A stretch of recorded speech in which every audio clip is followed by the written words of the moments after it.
Graça e paz, igreja. Amém. Estão desanimados? Amém. É o frio que está paralisando aí?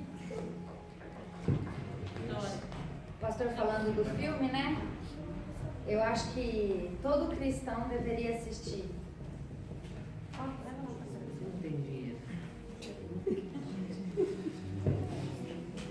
Todo cristão deveria assistir, porque é muito bom o filme.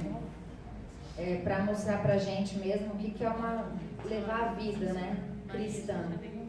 Que às vezes a gente reclama tanto e tem tudo e não sabe o que é mesmo caminhar com Cristo, a dificuldade, né? A gente quer...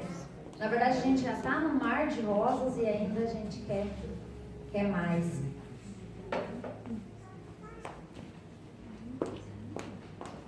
O tema da ministração de hoje, essa ministração a gente foi ministrado numa reunião de pastores e ela é muito, muito, muito boa. O tema é perfeito, o perfeito, que é igual a intensidade. Nós vamos ler em Ezequiel, no capítulo 47.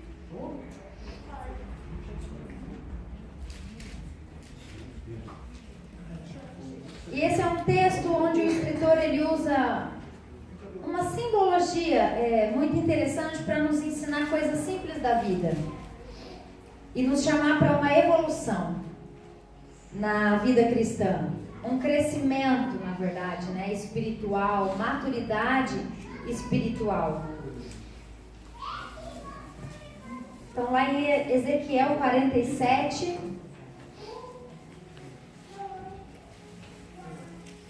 desde o versículo 1.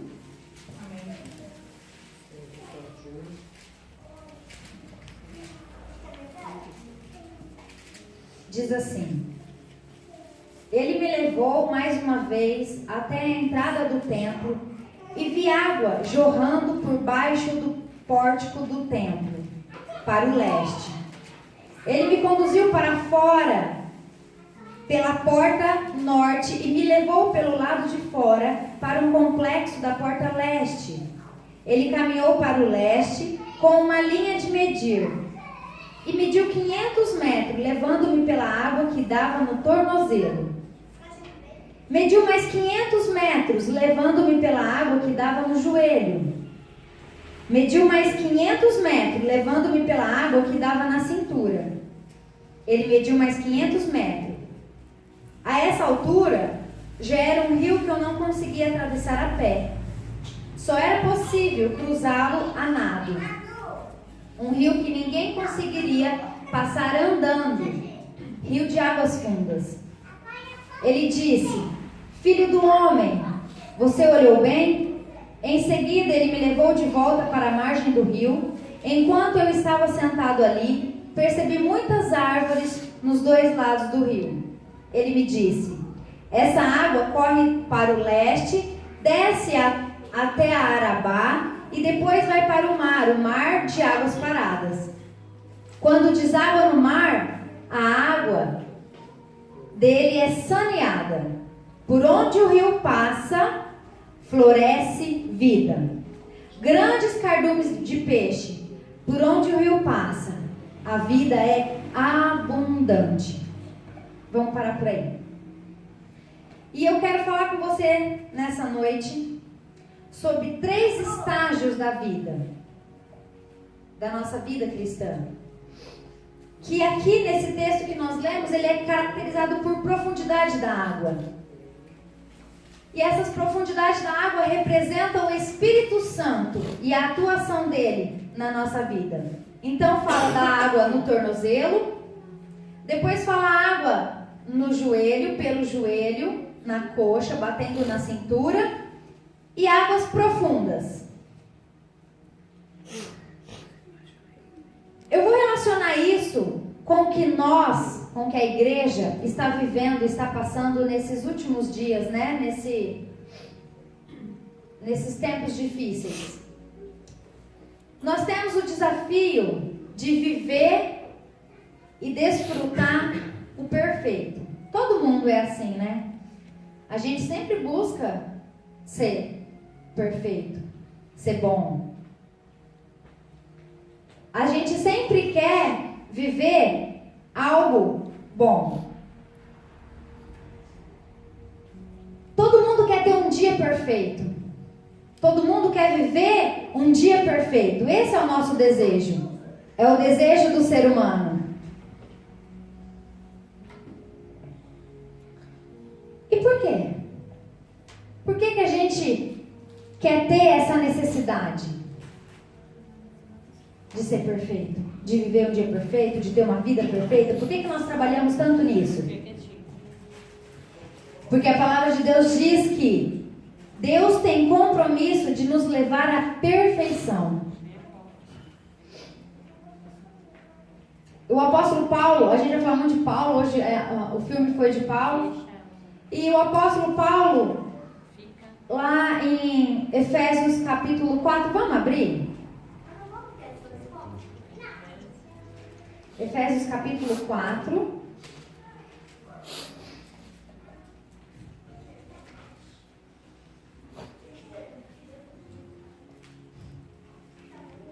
Versículo 7.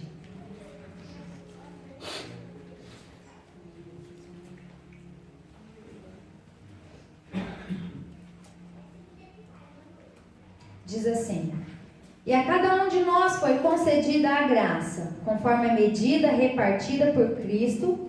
Por isso é que foi dito: quando ele subiu em triunfo às alturas, levou cativos muitos prisioneiros e deu dons aos homens. Que significa ele subiu, senão que também havia descido às profundezas da terra? Aquele que desceu é o mesmo que subiu acima de todos os céus, a fim de encher todas as coisas.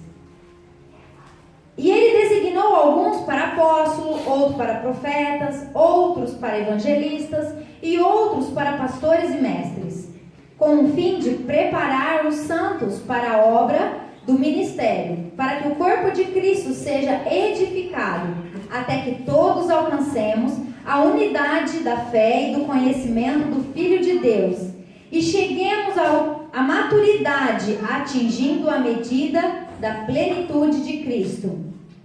O propósito é que não sejamos mais como crianças, levados de um lado para o outro, pelas ondas, nem jogados para cá e para lá, por todo o vento de doutrina e pela astúcia e esperteza de homens que induziu ao erro.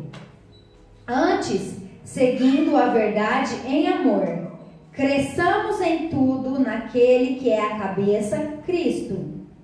Dele todo o corpo, ajustado e unido pelo auxílio de todas as juntas, cresce e edifica-se a si mesmo em amor, na medida em que cada parte realiza a sua função.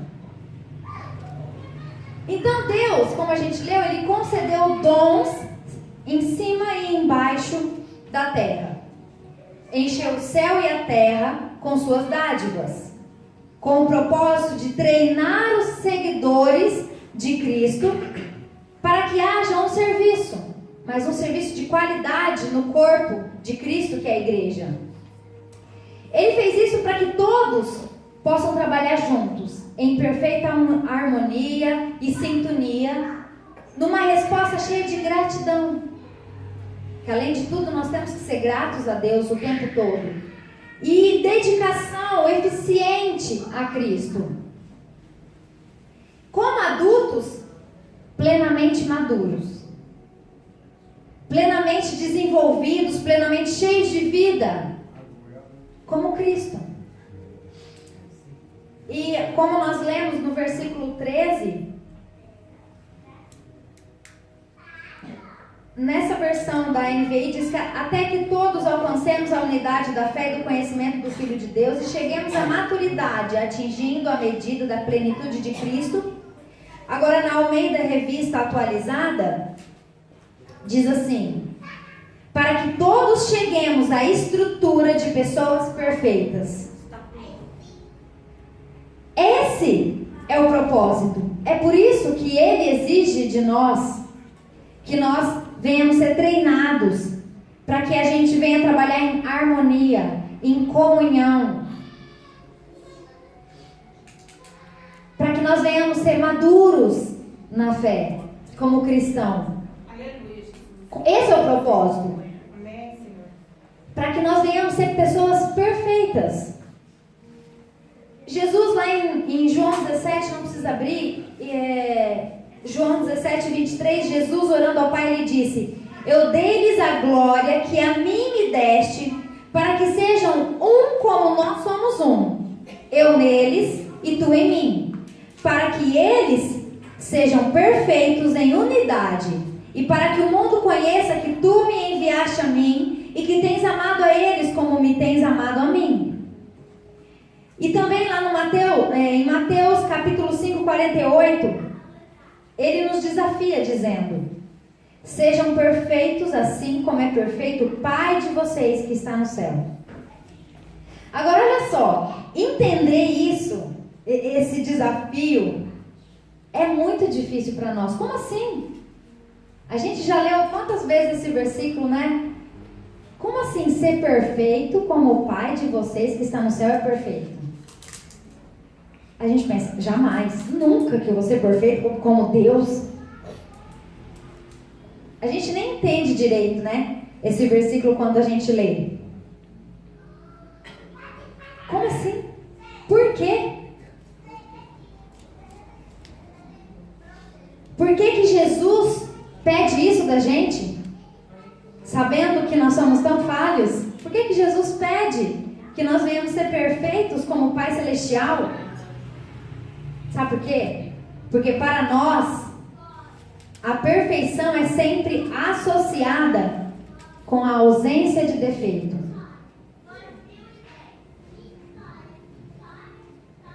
Esse é o problema. A gente pensa que ser perfeito é não ter erros, não ter falhas, não ter defeitos.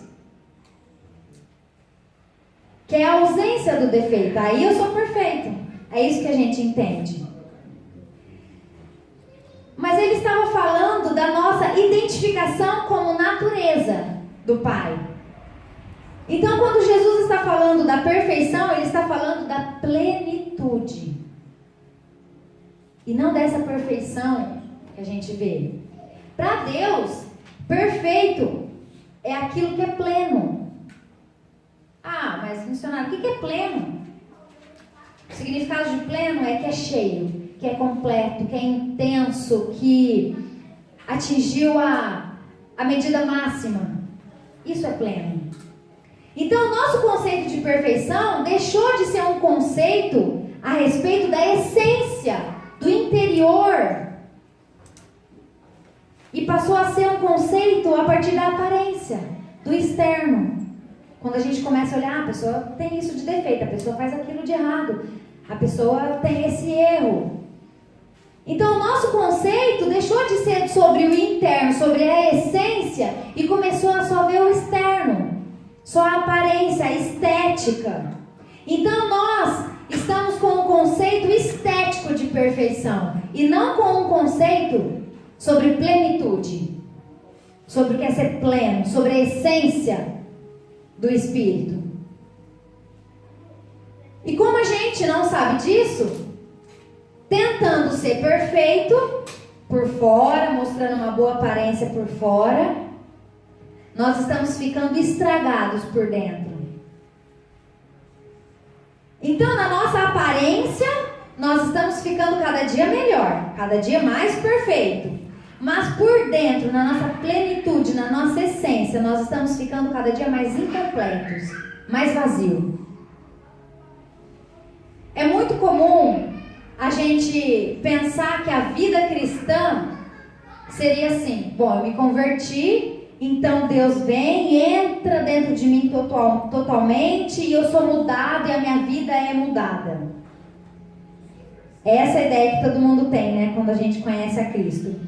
No entanto, a vida cristã é o Espírito de Deus operando, trabalhando de uma tal maneira na minha vida e na sua vida, que eu entro totalmente naquilo que é condição de Deus estabelecida para a minha vida. Eu me entrego. É o trabalhar do Espírito Santo na minha vida, ao ponto que eu me entrego totalmente. Há uma vida preparada por Deus, esperando você entrar nela, de corpo, alma, espírito, temperamento, entendimento. E Deus fica esperando a gente querer entrar nessa vida. Deus fica esperando a gente querer conhecer mais de Deus, a gente se envolver mais com Deus, a gente ter mais comunhão, intimidade com Ele. Penetrar naquilo que é o propósito de Deus para as nossas vidas. Esse é o sentido da palavra que a gente leu em Ezequiel. Lá em Ezequiel, ele disse, de uma forma ilustrativa, né, figurativa, das águas. As águas do rio. As águas do rio revelam que nós estamos num ambiente de Deus. Né? Ezequiel foi sendo levado ao rio e ele foi aprendendo com aquilo. Então o rio, aquelas águas, revelam que estamos no ambiente de Deus. No entanto, ele nos fala de níveis de profundidade, né? Águas que batem no tornozelo, águas que batem no joelho, águas que batem na cintura. Então ele fala de níveis de profundidade dessas águas. E isso revela a estatura de fé. O nosso desenvolvimento nessa fé. Ele usa dessa forma. Ezequiel então fala das águas no tornozelo, das águas pelo joelho, a água batendo na cintura e as águas profundas. E ele faz aí duas denúncias e traz pra gente ainda um desafio. Vamos ver. A primeira denúncia eu traduziria que as pessoas têm gasto, as pessoas têm gastado o tempo delas para pensar pouco sobre muitas coisas, em vez de pensar muito em poucas coisas. O que isso quer dizer? Quer dizer que a vida das pessoas está se tornando um rio largo, grande, amplo, mas raso. Não é profundo. Deus não quer que você tenha uma vida larga e rasa, uma vida espiritual superficial, um cristianismo de aparência, um cristianismo superficial religioso, que as pessoas olham para você e te acham crente, mas que Deus sabe que você não é crente, porque no seu íntimo você não tem intimidade com Deus, às vezes nem conhece Deus direito. Não sabe como Deus trabalha, não entende o agir de Deus ou como Deus tem trabalhado.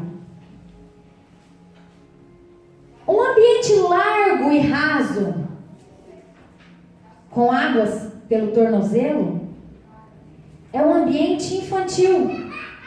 Quando você vai num lugar onde as águas é larga e rasa, o que você pensa? É para crianças, para que elas não se afoguem. Aquelas piscinas, né, de criança, um rio, uma praia, as mães geralmente ficam com as crianças onde é raso, onde a água bate até o joelho no máximo. A gente tem falado da igreja como família. Não é à toa que a gente tem o nome, né? Família de Jesus. E na família há espaço para as crianças? Claro que há. Com certeza há. Então, no início da nossa relação com Deus, quando nós nos convertemos, todo mundo é criança mesmo, é normal. Todo mundo é criança.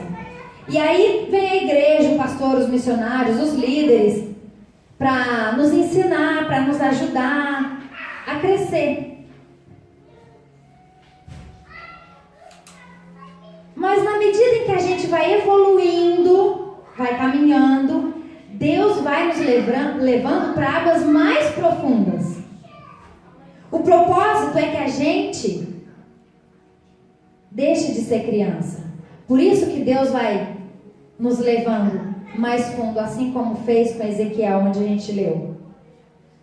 É porque Deus quer que a gente vá indo para mais fundo, que a gente vai confiando mais, que a gente vai se entregando mais. O propósito dele é que nós deixamos de ser criança e passamos a ser pais.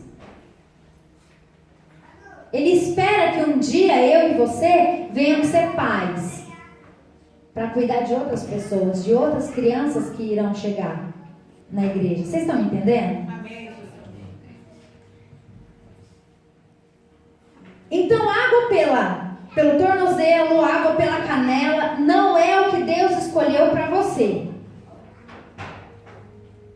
Essas águas são um período, é só para você passar por elas. Porque todo mundo começa como criança. Então é só para você passar por elas, pela água que bate pelo tornozelo, pelo joelho, mas é para você continuar. É para você continuar evoluindo. Vida com Deus não é água pela canela, não é água no tornozelo, não é água pelo joelho. Isso é coisa para criança. Mas qual é o problema nosso hoje, como cristão, irmãos em Cristo? O problema é que as pessoas não querem trabalhar a sua maturidade. Elas querem ficar numa posição suave. Elas querem ficar ali, na posição onde elas estão, como meninos, como criança emburrada, que quer forçar o pai a fazer o que elas querem. Sabe gente que não quer amadurecer, que não quer evoluir?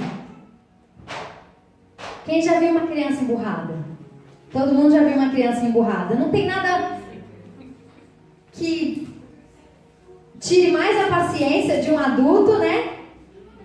De ver uma criança emburrada, uma criança empacada ali, e ela não te obedece, não faz aquilo que você está falando para ela fazer. E hoje, o mundo está assim. Hoje o mundo está infantilizado.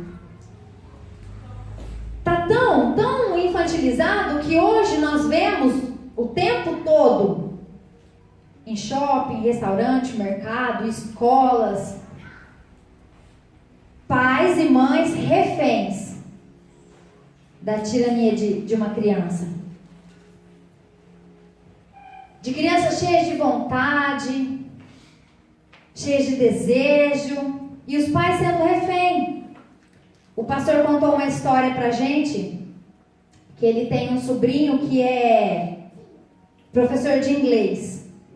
E ele dá aula para pequenininhos, né? E aí chegou uma criança, entrou na sala de aula, e o tempo todo na sala de aula ele ficou segurando a chave do carro da mãe, para ter a certeza de que a mãe não ia embora. Ter a certeza que a mãe estava lá fora, mas não ia poder ir embora porque a chave estava com ele. O tempo todo ele ficou na aula, tendo a certeza de que a mãe estava lá fora, de que a mãe não ia embora, não deixou a mãe embora. Então os pais hoje têm uma impotência em pegar uma criança cheia de vontade, cheia de capricho, de desejo, tomar essa criança pela mão e forçar ela a andar no caminho em que ela tem que andar. E sabe por que isso?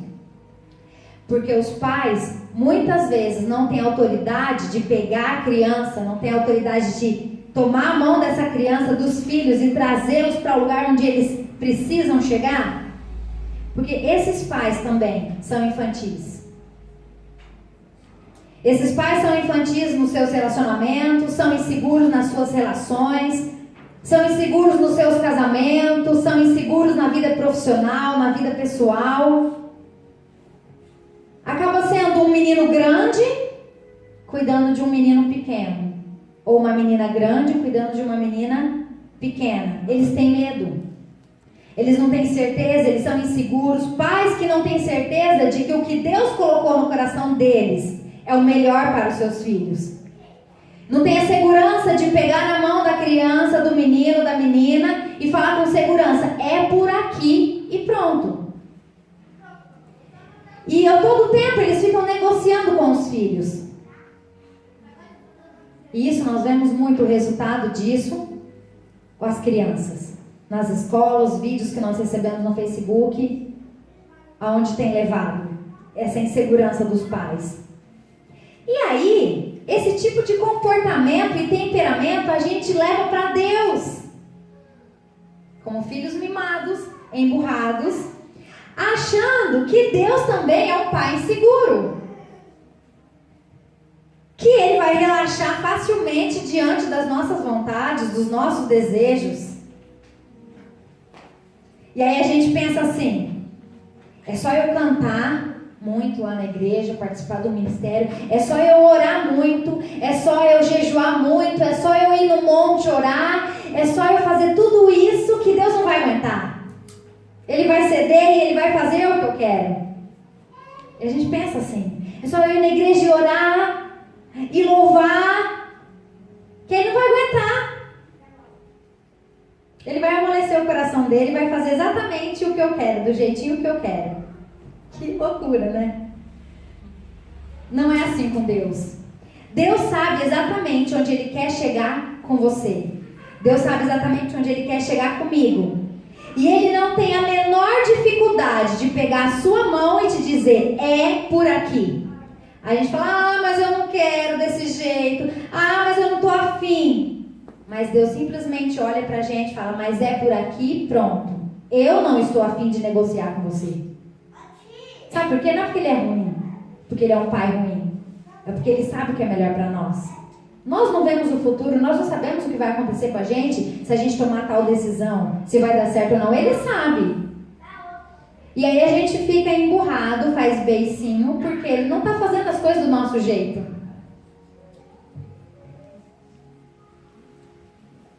Graças a Deus que Deus é assim. Imagina se Ele fizesse todas as nossas vontades. Então, na vida cristã é exatamente a mesma coisa. A pessoa não quer deixar de ser criança.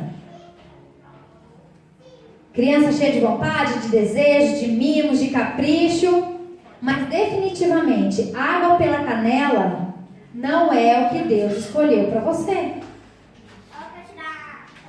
A evolução da nossa fé está no fato de que ela começou trabalhando nas nossas emoções, trabalhando nos nossos sentimentos, mas ela vai trabalhando e afetando a nossa razão, a nossa mente, até que a gente comece a pensar e entender as coisas da vida, e entender o propósito de Deus na nossa vida.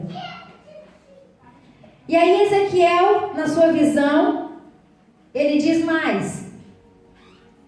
Mediu mais 500 metros, levando-me pela água que dava no joelho. Mediu mais 500 metros, levando-me pela água que dava na cintura.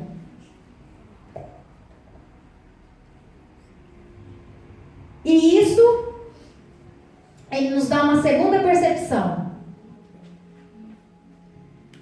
As pessoas hoje querem águas rasas e largas, porque elas querem ter o controle. Não é assim? Porque quando você não vai para uma praia, quem não sabe nadar aí, eu não sei. Eu não vou para o fundo mais de jeito nenhum. Na verdade, eu morro de medo daquela água. Eu sei que eu fui para Natal com meu irmão, com a minha cunhada, com a minha tia. E eu lá na areia, e eles, vem, Emi, lá no fundo. Sabe aquela cabecinha e a onda por cima. E eles, vem, Emily. Eu falava, não, tô bem aqui. Eu falava, gente, vocês estão muito fundo. Vem pra cá. Então, por quê? Porque onde é raso e é amplo, a gente tem o controle. A gente sabe exatamente onde a gente está pisando, a gente tem o domínio sobre aquilo que está fazendo, sobre onde a gente está andando. Mas Deus não quer controle, Deus quer conhecimento. Deus não quer que você tenha o controle, Deus quer que você conheça. Não existe paz no controle, só existe paz no conhecimento. Aí você fala, mas que controle? Então é para eu ser descontrolado? Não é esse controle que eu estou falando, tá? Não é? Ah, eu vou ser uma pessoa descontrolada também. Fala que a gente tem que ter autocontrole, então vai comer, não vou ter autocontrole, vou ser desbocado, vou fazer... Não é esse controle que eu estou falando. Eu estou falando que a gente vive perturbado e sem paz porque a gente quer ter o controle da nossa vida. A gente quer, vai ser assim, eu vou fazer assim, aí vai dar certo, aí eu vou fazer aquilo, e a gente quer ter controle até de Deus. De como Deus está agindo. Quer controlar Deus de como Ele está trabalhando. Deus, ó, é assim. Se o Senhor fizer isso por mim, ó, a criança negociando com o pai. Se o Senhor fizer isso, aí eu vou ter condição, aí eu vou fazer isso na casa de Deus, eu vou começar a trabalhar. Se o Senhor me der um carro, aí eu vou começar a ir para a igreja, entendeu? Então pensa, vai ser bom para mim. A gente quer fazer isso com Deus. Quer negociar com Deus. Isso é a gente querer ter o controle. Eu preciso estudar, fazer uma faculdade para me formar, e aí eu vou ser assim, e aí eu vou ser um grande empresário, e aí eu vou exercer meu ramo. Muitas pessoas se formam e não conseguem exercer. A gente não tem o controle. Quantas pessoas não têm o controle e de repente acontece um acidente, de repente a pessoa acha que vai dar certo uma coisa, um relacionamento, e não dá. Então, se a gente pensar quantas pessoas de repente ficam doentes, se a gente tivesse o controle sobre a nossa vida, ninguém ia ficar doente. Quem escolhe aqui? Hoje eu quero ficar doente, a partir de hoje eu vou ficar doente. Então, se a gente parar para pensar, a gente não controla nada. Mas a gente quer ter o controle, quer sentir o pé no chão. E isso tira a nossa paz, sabe por quê? Nos deixa frustrado, porque a gente acha que tem o controle, mas quando as coisas começam a dar errado, começam a sair fora dos nossos planos, de como a gente planejou, a gente se frustra, fica triste com Deus, fica com raiva de Deus, porque Deus não está fazendo, porque Deus não está ouvindo, porque Deus não está respondendo. E é isso que Deus não quer. Deus quer que a gente fique em paz, porque Ele está no controle. Então a gente não precisa se preocupar. O controle é uma expressão do quê? É uma expressão de vaidade. E o apóstolo Paulo diz à igreja, não precisa abrir, em Efésios 4,17. Não mais andeis como também andam os gentios. Os gentios são aqueles que não conhecem a Deus, que andam na vaidade dos seus próprios pensamentos. Igreja, às vezes a gente acha que só o fato da gente estar sendo sincero com Deus, da gente vir à igreja e louvar a Deus, e nosso coração está pegando fogo, isso é conversão. Mas muitas vezes a gente está falando a Deus com o coração cheio de paixão, mas com a mente cheia de vaidade, pensando nos nossos desejos, nos nossos caprichos. Porque a gente não está diante de Deus para a gente ouvir o que Ele tem para nos ensinar. A gente está diante de Deus para convencê-lo de o que nós estamos sentindo é o melhor a fazer. Quantas pessoas vêm à igreja quando precisa de uma bênção? Quando precisa de algo? Quando está tudo bem, a pessoa nem quer ir para a igreja. Ah, estou ganhando bem. Tá tudo bem comigo? Não vou para a igreja. Vaidade. A pessoa acha que tem o controle da vida dela. Está agindo com seus próprios pensamentos, como os gentios fazem. E as pessoas vêm buscar Deus só quando ela precisa de algo. Aí ela vem para convencer Deus. Deus, eu estou aqui. Estou me quebrantando. Olha para mim como eu estou quebrantado. Porque eu preciso muito dessa bênção. Às vezes eu penso que Deus deve dar risada da gente, né? Mas a gente não vem aqui e fala, olha Deus, eu só quero te ouvir. Eu só quero me entregar. Eu só quero aprender mais, te conhecer mais. É por isso que eu estou indo para a igreja. Não, a gente acha que a gente já sabe tudo. A gente não precisa saber de mais nada. E essa pessoa vaidosa, ela demora demais para entender as coisas, é o tempo dela. Ela está sempre atrasada no entendimento dos processos. Eu não estou entendendo entendendo por que Deus está fazendo isso, eu não estou entendendo por que Ele não está fazendo. Ela é atrasada nos processos. Seja com Deus, seja na família, seja em tudo na vida dela. Ela é sempre atrasada, ela não entende. Vocês estão entendendo? Pelo amor de Deus, os pais de filhos, crianças, pelo amor de Deus, não crie seus filhos de maneira a pensar que você vai ter controle sobre a vida deles. Desencana, ninguém tem controle sobre ninguém.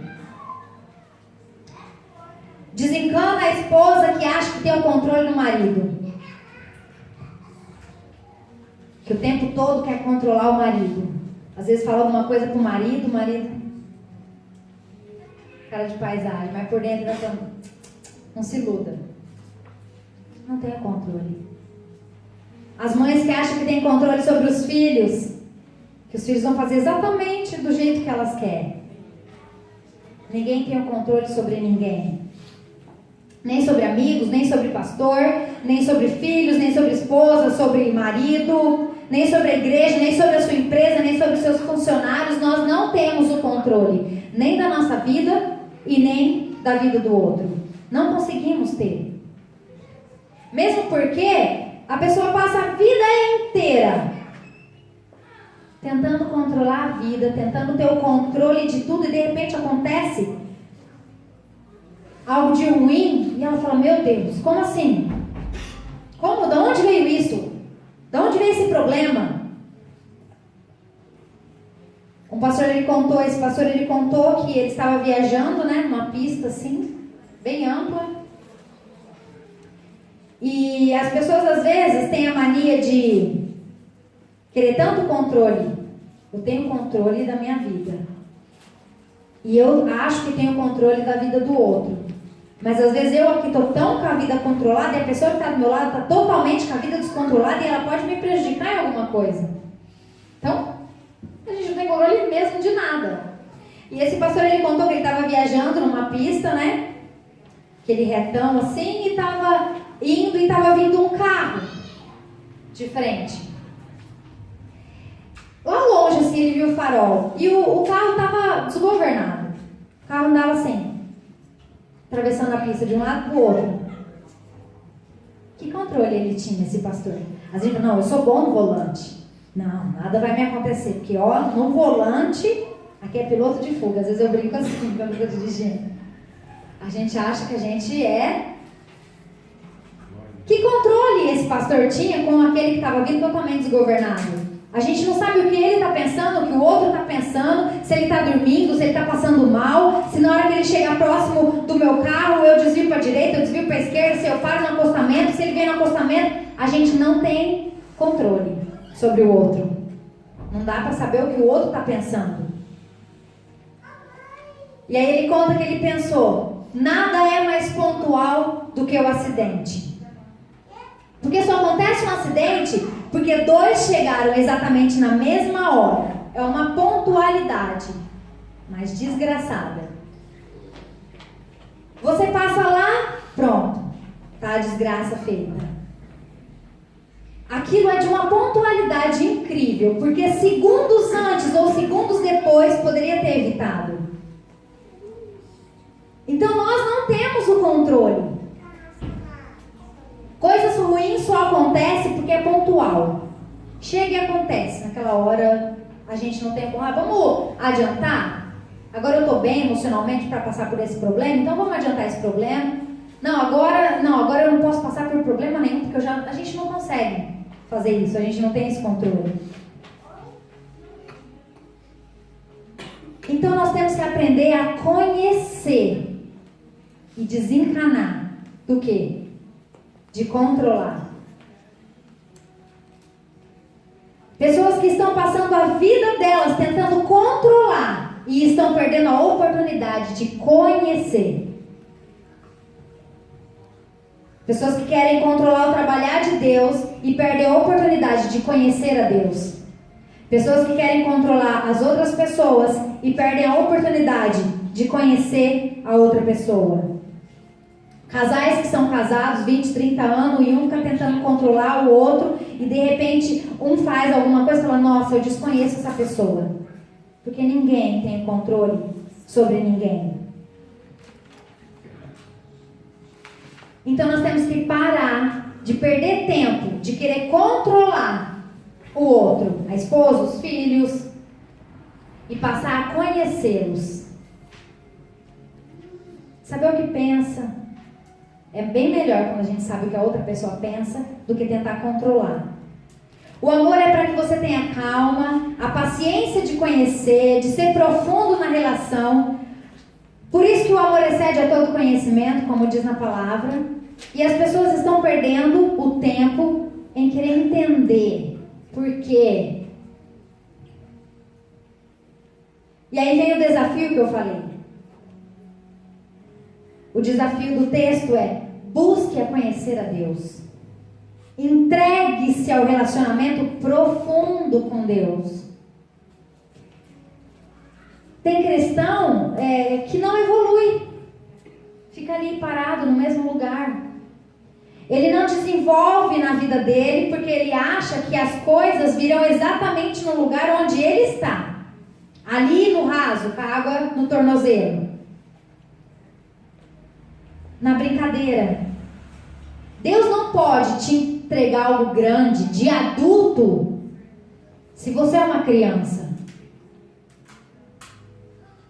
O Eduardo tem a Manu. Você entregaria a chave do seu carro para a Manu?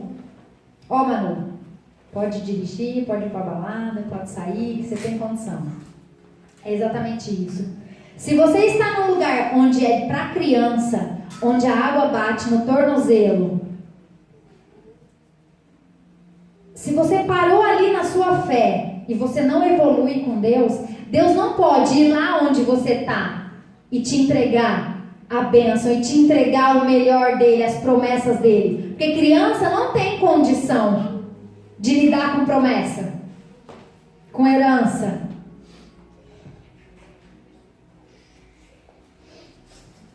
E aí as pessoas querem, não, Deus, por que o Senhor não faz? Por que o Senhor não me abençoa? Porque está no raso.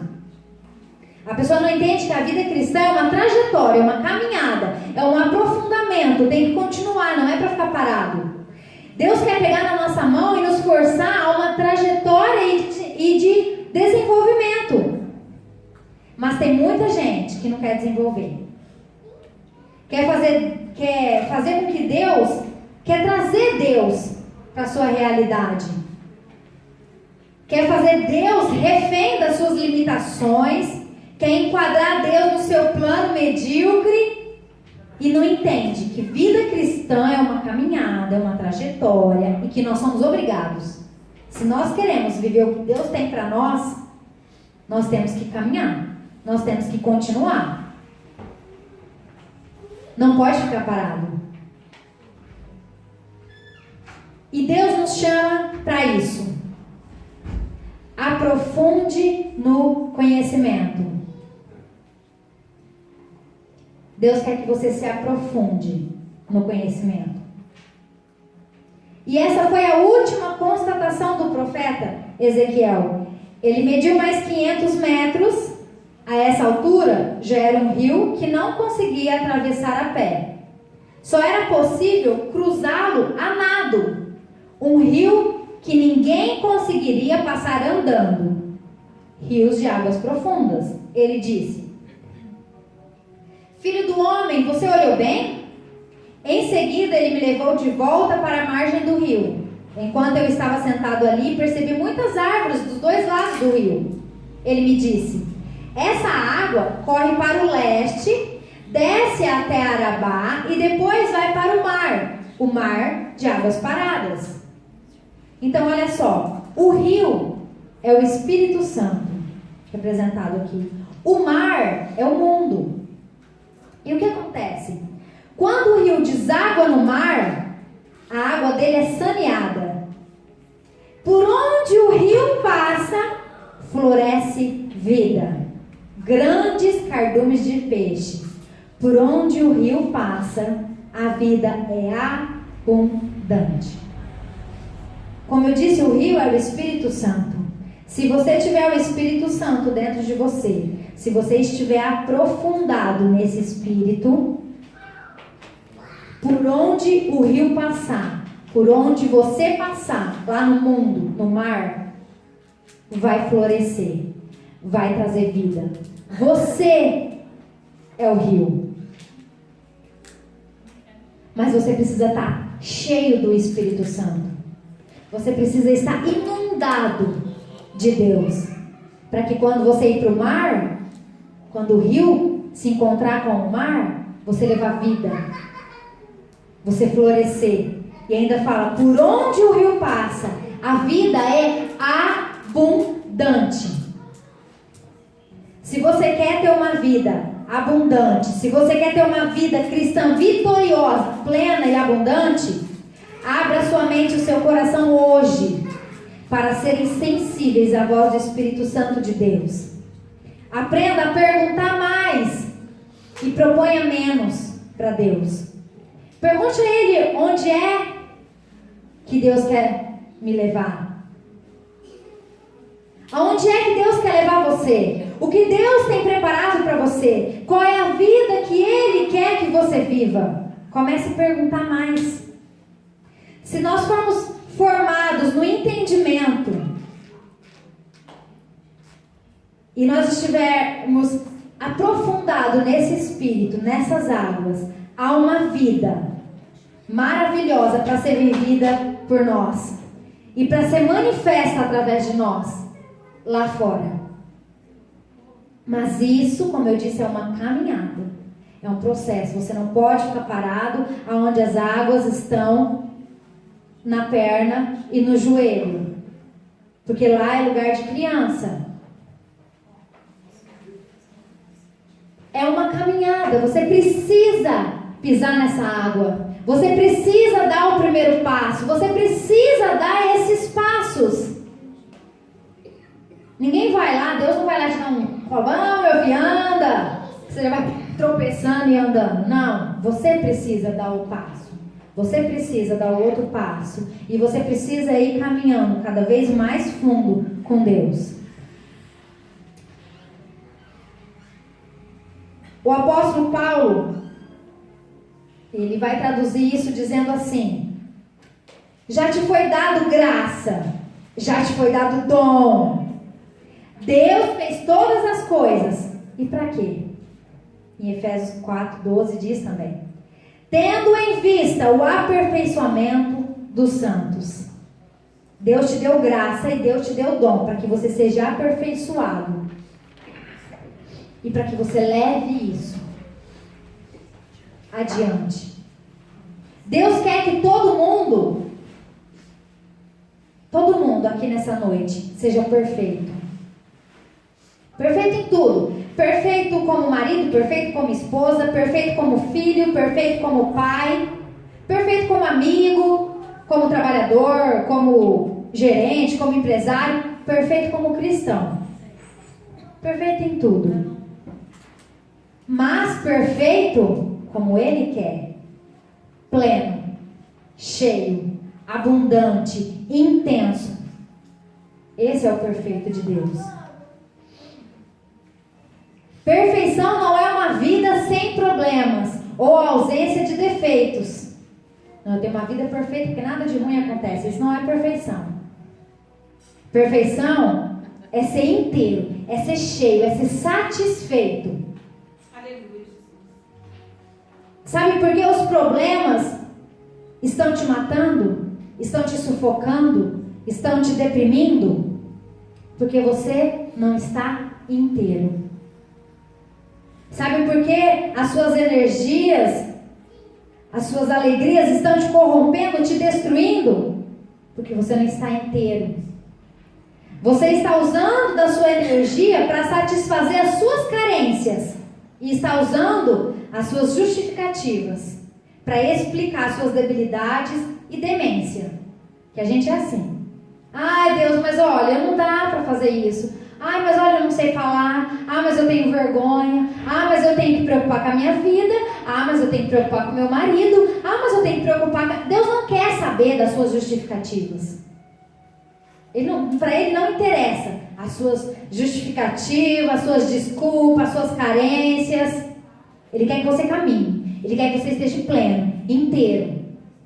Até porque, quando você estiver inteiro e pleno, essas justificativas, essas debilidades, essas demências nem vão fazer parte mais da sua vida. E eu quero encerrar citando Filipenses 3:1, que diz assim, Paulo diz assim: meus irmãos, alegrem-se no Senhor. Escrever-lhes de novo as mesmas coisas não é cansativo para mim, é uma segurança para vocês. Às vezes a gente vem na igreja e fica ouvindo sempre a mesma coisa, a mesma coisa, a mesma coisa.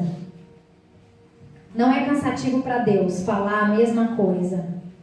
Ele está nos dando esperança. Ele está nos dando segurança de que a gente pode confiar, que a gente pode acreditar que Ele está com a gente. Então, alegrem-se no Senhor. O seu dia pode ser perfeito. Porque não vai acontecer nada de errado? Não. É porque até na hora que estiver acontecendo uma coisa ruim, você vai encontrar em você mesmo uma pessoa inteira, cheia do Espírito Santo, plena, abundante. E você vai passar confiante, seguro. Por isso que Deus falou para Paulo: aprenda a estar contente em toda e qualquer situação. Isso não vai vir para você como uma pomba. Ai, alguma coisa, eu senti uma coisa e desceu em mim, agora eu sou contente com tudo. Não. Paulo diz: aprenda. Isso é para aprender. É a escola do Espírito Santo. Por isso diz: aprenda. Você tem que aprender a estar contente em toda e qualquer situação. A igreja aqui tem como objetivo, em outras coisas também, nos educar a viver a vida cristã. Mas é um aprendizado, é uma escola. E Paulo não virou assim, não aprendeu isso assim da noite para o dia.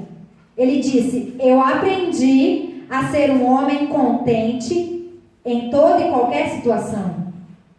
Ele aprendeu. Não foi uma unção de Deus, um poder de Deus que desceu sobre ele, não. Ele aprendeu. E onde que ele aprendeu isso? Ele aprendeu isso com o Espírito Santo, em comunhão com Deus, andando junto, se aprofundando nessa relação. E ele disse assim: a tua graça, a tua misericórdia, o teu amor são bastante para mim. Não vivo aqui à espera de alguma situação ou quem quer que seja o meu maior estímulo. Sabe o que é o meu maior estímulo? A tua graça. A tua graça me basta. Então, nós temos que aprender. Aprenda, irmão, aprenda a ser satisfeito. Aprenda a comer uma bolacha de água e sal e ser cheio, e ser pleno. Aprenda a viver o que você está vivendo hoje e ser pleno, ser cheio. Aprenda a dirigir um carro velho e ser cheio, e ser pleno. Aprenda a viver um dia perfeito, momentos perfeitos, amizades perfeitas, família perfeita, amor perfeito, testemunho perfeito. Porque você é pleno, porque você é intenso, você está cheio do Espírito Santo. Mas encha os outros também com o Espírito que está em você. Essa água, esse rio que somos nós temos que ir para o mar.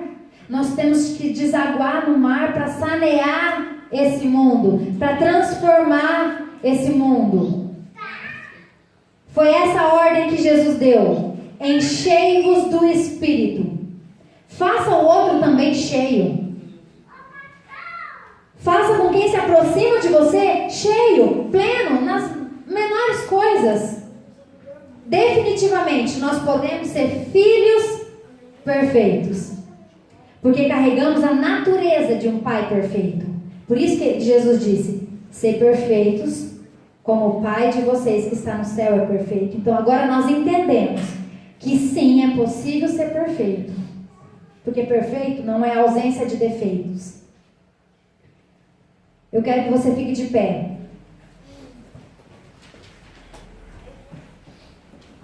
Eu quero que você fale assim para a pessoa que está do seu lado: tenha um dia perfeito, completo e cheio.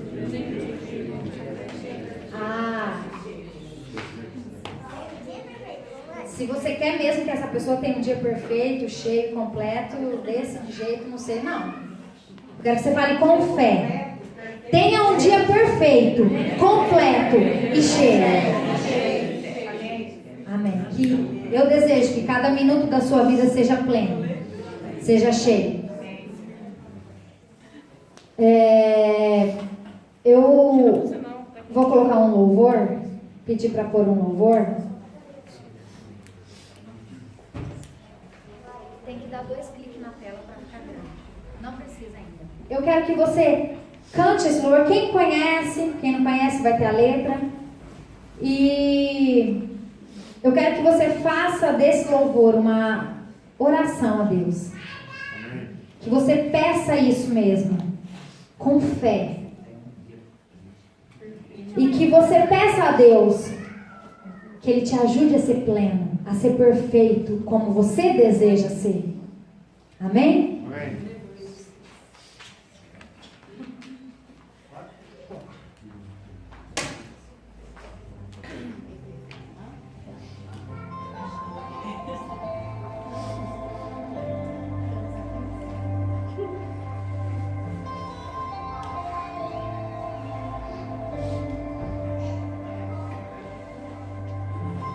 Tu és tudo que eu mais quero.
Graças a Deus. Ai, Jesus.